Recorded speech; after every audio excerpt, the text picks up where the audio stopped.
Your Excellency, the President of the Republic of Kenya, Your Excellency, the Deputy President of Kenya, the families of Nge'no, an extension, the family of the Ntutus, the families of Sport Pesa, a young man who worked for the county government of Narok, the family of Robert Kipkoech, Carlos, the families of Nicholas, the photographer, and the families of Amos Kipngetich.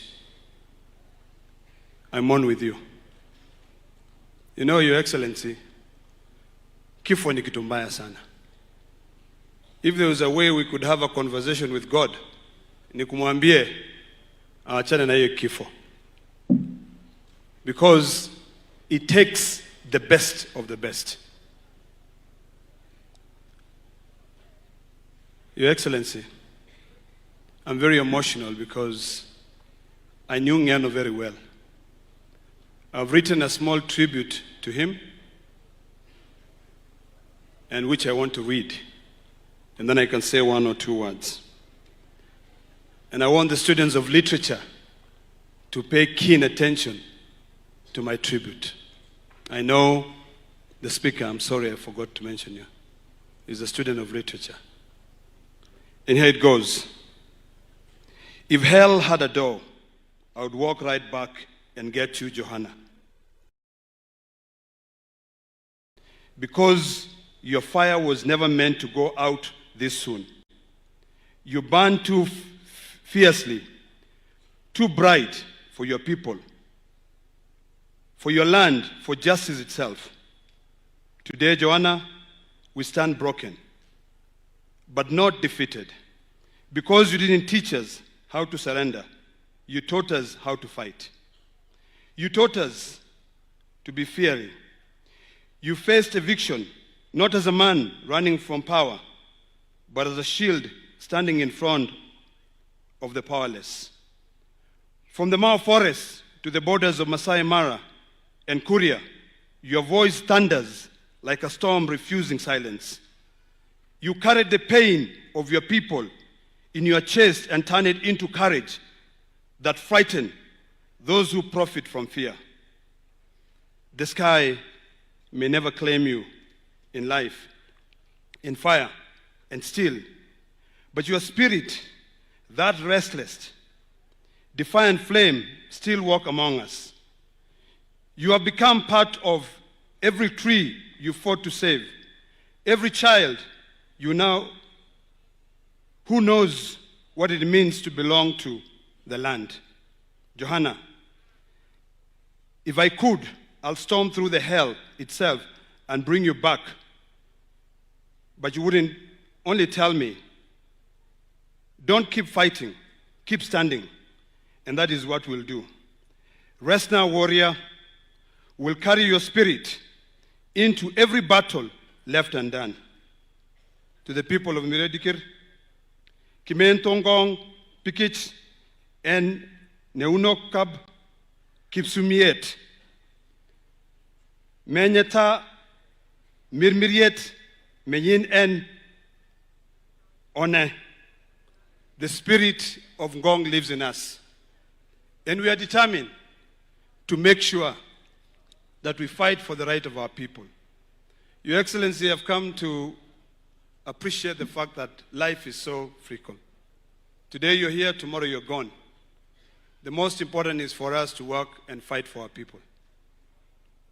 Nge'no and I had some very interesting times together.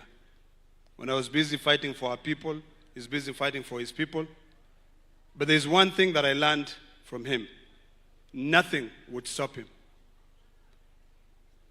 Your Excellency, these people of Emuredikir are a special lot. They are not the ordinary Kipsigis, you know.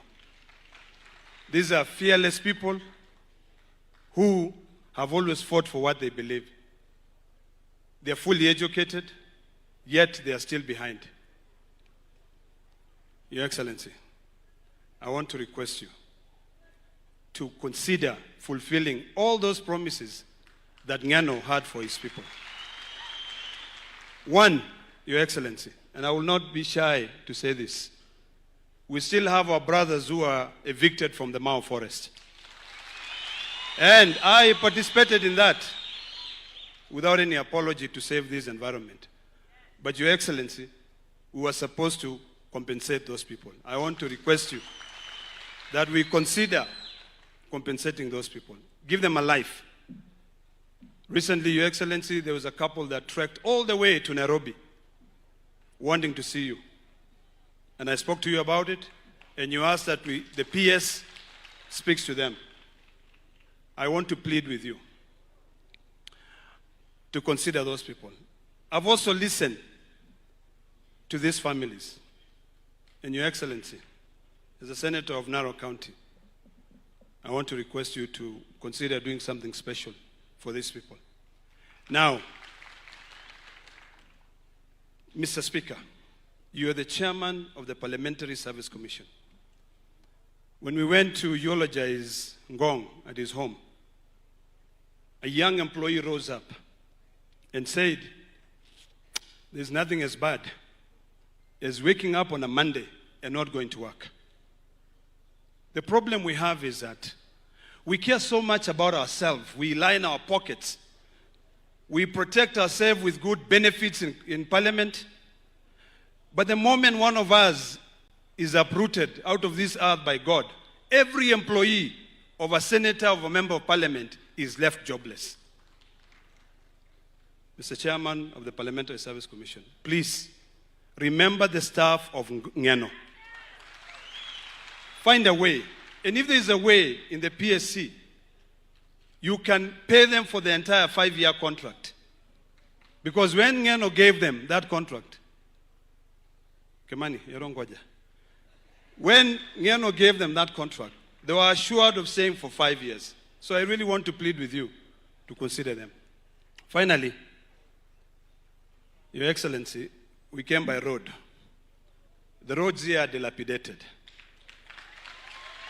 Please consider, and in fact it was very funny because when we were passing through Bomet, someone stopped our car and said, hii ndio barabara ya kwenda Singapore.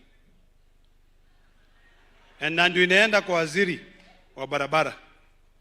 And we told them, no, we are making strides. So I would like to request that you consider helping us so that these roads, hata ile barabara, ile daraja ilitengenezwa juzi, imeenda tena na maji. So that at least our people who are left behind can be able to continue supporting. This county of Narok and Bomet and all the neighboring counties here are industrious. When you walk around these areas, you see economic development. You see milk in the streets. On the road, you see people carrying fodder. But the problem is that the roads are so dilapidated, they cannot be able to get that food to the market. I want to end by saying we will miss Nge'no. And I think the clergy here, you need to teach us on how to have a conversation with God to suspend death. Thank you so much. Asante Senator wetu wa Narok. Nataka dakika moja tu mama wetu wa county, Mama Tonge.